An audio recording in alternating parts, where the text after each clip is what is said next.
Welcome to Kogi in Focus, the weekly review of activities and happenings in and around Nigeria's confluent state. I'm Oluwatosin Osuji. On today's edition, Kogi State government marks World Environment Day, cautions residents against indiscriminate waste disposal. New All Progressives Congress chairman in Kogi State, Abdullahi Bello, promises to keep the party's flag flying. And when we hit the street, we'll get reactions to President Muhammadu Buhari's declaration of June 12 as Nigeria's new Democracy Day. All this and much more when we return. Don't go away.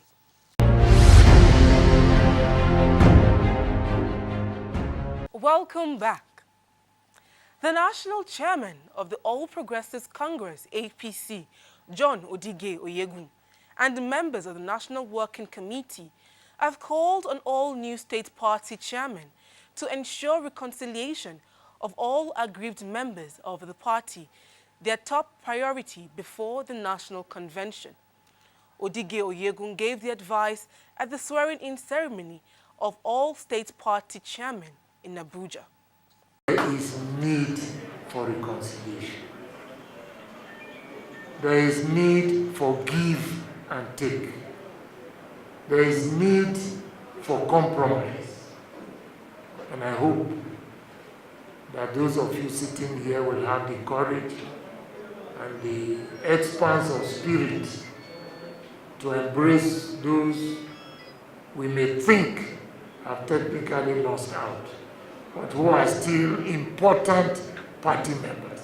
The chairman of the Kogi State chapter of the party, Abdullahi Bello, said he is on the same page as the national chairman and his national working committee.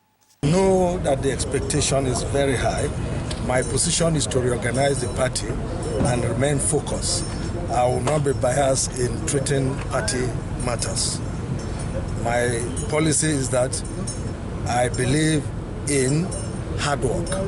And if you are hardworking and you believe in the party, I have no problem with you. I will bring all aggrieved members of the party together. And for us, our own is to reconcile aggrieved members of the party so that we can reposition the party for 2019 general election. The Chief of Staff to the Kogi State Governor, Edward Onoja, and the Governor's Director General of Media and Publicity, Kingsley Fanwo, said the just concluded congresses provided those who emerged successful the opportunity to demonstrate their loyalty to the party. We have had our congresses. There were challenges, but like any other matured and growing party, we have overcome our challenges. And today we have 36 plus 1, that's the FCT, chairman. So it's a good progress. It's growth, it's development, and it's understanding. The chairman of the party, Mr. Honorable Abdul Bello, is someone that is an experienced politician, a seasoned politician, a grassroots who will have that kind of a connect with all shades of opinions of the party to bring everybody together for the common purpose of ensuring that APC wins and wins well in the next election. Combating insecurity has continued to be top priority to government at all levels in and around Kogi State. In line with this, the Oke local government sole administrator, Abdurrahim Ohiare, has also keyed into the Yaya Bello's policy by holding monthly security meetings. During this month's meeting, held in Obangede office, Ohiare emphasized the need for traditional rulers, motorcycle operators, and hunters to work with security agencies and its administration to overcome existing security challenges. Other security agency works like a team. They have security briefing every month in the office of the DPO, and they share intelligence gathering.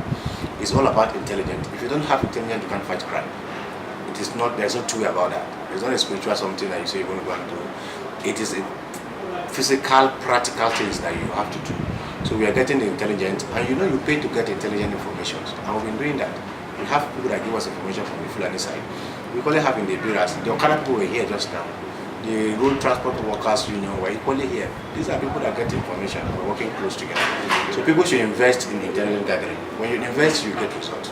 The district police officer and others at the meeting reacted to the recent security breaches along the Hima-Obangede axis, which they promised to address. I want to suggest, when I pass through this area, from Bekuma to Ekpe down to Ogoli, from Ogoli through Ageba, I saw 2 teams of vigilantes because of the security shortage of manpower that everybody is experiencing. They put themselves together, like about 6 or 7 of them, they would man one road, another 6 or 7 in another road, and when they are there, you know how that somebody can just go and stay there and maybe override them or do one funny thing there or the other. The boys here too, they are prepared to work. I have seen one application from them, and I was even trying to use them on that other side before their commander placed an eye blue against that. I don't know why. I called their attention. They are ready to work. And what we have done today, I very much believe that if we put it to work, there's going to be more amity, more understanding between the two groups. Nigeria, Kogi State will be better. Many of those culprits caught recently are Fulanis. But there has been also another disclosure that some other criminal elements from other ethnic groups are equally involved. So what we are dealing with is a multidimensional security challenges, and the approach to it should also be multidimensional. With the community and the union association chairman, either leaders in various axes. So we are trying very much to give a very strong support to our administrator, so that we can give him support by giving information to the security in charge of every division. The Kogi State government has called on all residents to plant more trees to prevent land degradation. The state's governor, represented by his deputy governor, Simon Achuba, at an event to mark World Environment Day in Lokoja, also warned against indiscriminate dumping of waste, especially plastics, on the waterways and in the drains. He said sanctions will be visited on violators found anywhere in the state. His Excellency, the Governor of Kogi State, is forced towards this to ensure that the plastic waste, instead of becoming a hazard to the state, becomes a source of money for us and a source of employment to our people. It should gradually lead to the state, to a stage where it becomes an offense for everyone who throws nylon or other plastic materials or solid waste generally anyhow. The commissioner and other top government officials of the State Environment Ministry echoed the deputy governor's position. We buy 1 million plastic bottles every minute worldwide. Plastics make up 10% of all of waste we generate. Of course, the effects of plastic pollution include pollution when generated, which leads to destruction of natural environment by degrading its aesthetic beauty and value. When plastics are not also properly disposed, you will see some animals feeding on them. And of course, when they feed on it, especially seafood, we will end up eating the plastic, because when we eat the animal, we indirectly taking the plastics into our system. Maybe once in the month or twice in the month, a sanitation officer will go around to collect it. After collecting it, they can make it for a recycling instead of burning it or instead of people discarding it anywhere. The theme of this year's World Environment Day is Beat Plastic Pollution.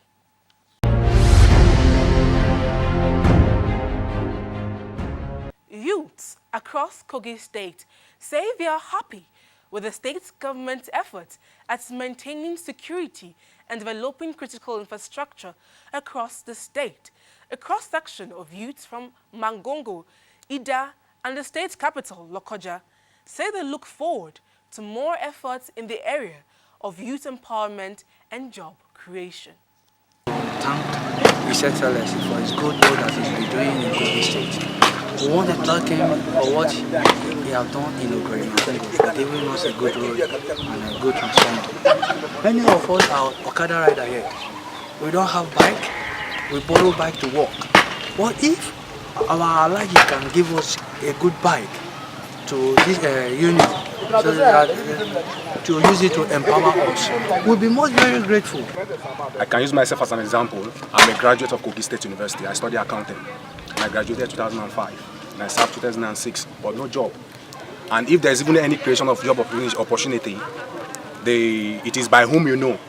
If you can look our nation, Nigeria now, it is by whom you know. It's not by your qualification or by anything. We lack job opportunity, we lack basic amenities. Especially if you see most of our schools here, we don't have amenities like computers and so on that can equip the student here. We are strongly behind him because he has done a lot of things for us. Like if you see the road that we are now, he is the one that helped us to, give a tie, and our electricity there, the transformer there, because we have been lacking light for over 3 or 4 years back. So due to his government, he brought this for us, to assist us, and today we are free of this darkness in our community. Youth are ready to follow Governor Yaya Bello to anywhere 2019. So we are fully ready for him.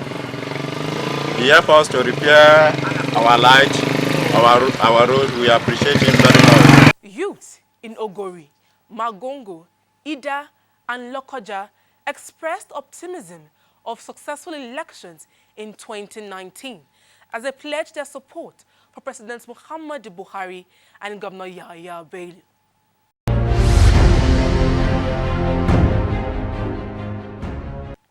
As many Kogi State residents presently enjoy stable electricity supply, the people of Ejegbo in Ankpa local government area have cried out to the government to bring them out of the dark by rectifying the age-long blackout in their community.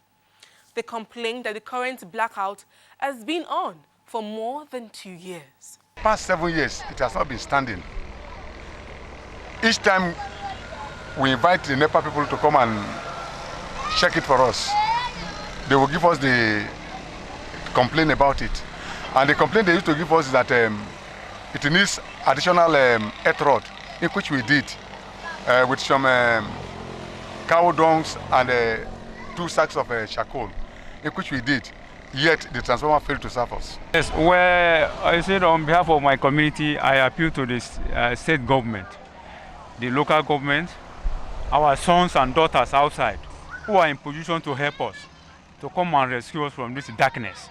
They acknowledged government's efforts at improving roads and creating other infrastructure across the state, but needs to speedily intervene and repair the local government school recently damaged by a rainstorm. Also on the community's wish list is the repair of the only road leading to at least 3 communities in which is in bad shape. The government can come to our aid and our people can still come to their aid. Emire, Enabu, down to where coal is dug, Odagbo, and Okobo, Odagbo, and so on. The tractors, the long vehicles, trucks that has been passing, some of them passed through our back road here. They benefited it. And if the government comes to our, just as we are appealing, if the government comes to our aid, it will be a source of tax. It will be a source of tax generation to the government. So we are appealing. What happened? They dug the borehole, and during change of government, it was abandoned. We went to our office in Lokoja, and the promise of coming to to rectify, to complete the project, but up to now, we have not seen it. So water is the necessity of life. Without water, we cannot survive. So we appeal to the government and individual to come to our aid. They say President Muhammad Buhari and Governor Yahya Bello have the people's unflinching support.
Kogi State Governor Yahya Bello says his administration remains determined to strengthen the healthcare in the state.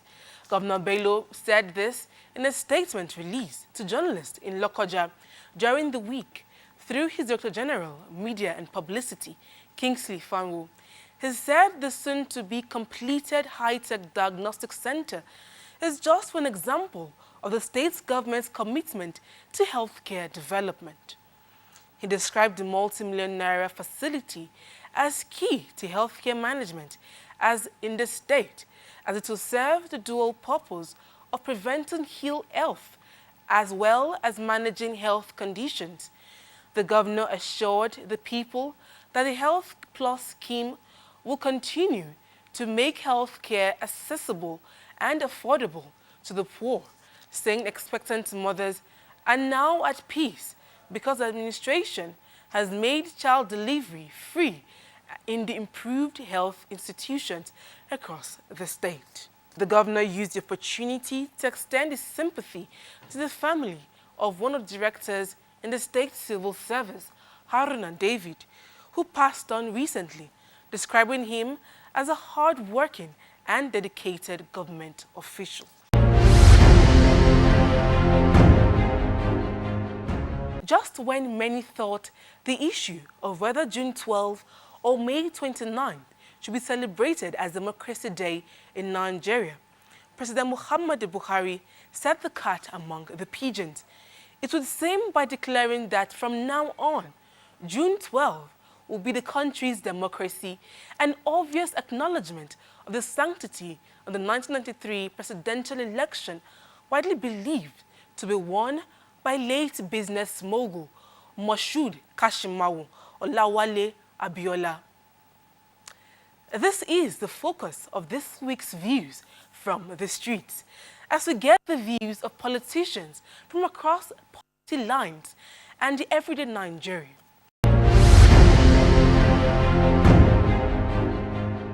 Because that election, Nigerians never look at who is that person. They never look at the religion or the ethnicity or where the person come from. It is the person involved that Nigeria voted for. And don't forget, that election, the two people who contested for that election, they are Muslims. The Christians never look at it, that they are all Muslims, they went to go and vote. And that is the reason why Nigeria need to be dropping their issue of selfish interest aside. That this one is a Christian, he cannot be voted in. This one is a Muslim, he should be voted in. There's element of politics in it. Looking at the whole trends of Buhari declaring June 12, you know actually that there's element of politics in it. By doing so, he might have his reason for doing that. And personally, I am not object to his opinion. Those Nigerians who are kicking against it are saying is that it doesn't follow due process, or the lay down constitutional provision was not followed. Be that as it may, this thing is good. The declaration of June 12 is okay. People that are being given the honor, let the honor be given to them. Issue in it is that all this declaration of June 12 is political. It's purely political. Because when the political impasse was on in June 12, that when Abiola was elected, General Buhari did not utter any statement either against or in favor of annulment of June 12. And he served under the tyrants that are all their group are not the June 12 as a PTF chairman. Why now? If really he want to do it in a practical way, in such a way that the life of the people will be better, why won't you name MKO Abiola as an institution?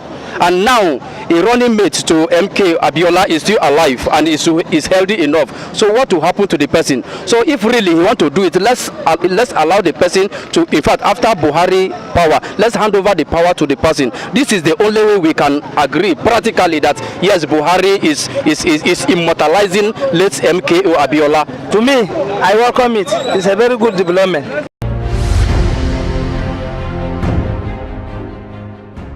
And this is where we draw the curtain on today's edition of the program. Please join us, same station, same time next week for another edition of Kogi in Focus. I remain yours truly, Oluwatosin Osuji. And as I usually advise, please do unto others what you want them to do to you. Have a fruitful week.